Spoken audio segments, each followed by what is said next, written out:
حضور علیہ الصلوۃ والسلام کی سخاوت بہت زیادہ ہے، آپ کے دربار سے کوئی خالی ہاتھ نہیں لوٹتا، اسی طرح آپ کے گھرانے کی سخاوت بھی بہت زیادہ ہے۔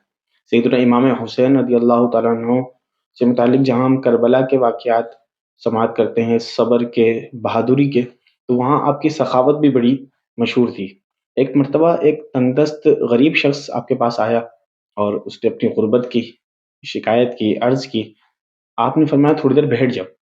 اتنی دیر میں سیدنا امیر المؤمنین رضی اللہ تعالیٰ عنہ، حضرت امیر معاویہ رضی اللہ تعالیٰ عنہ، ان کی جانب سے آپ کی بارگاہ میں سونے کے سکوں کو پیش کیا گیا، سونے کے سکے کی 5 تھیلیاں پیش کی گئی، تو آپ نے وہ تھیلیاں جو ہے وہ اس شخص کو دے دی اور تاخیر پر معذرت بھی کی۔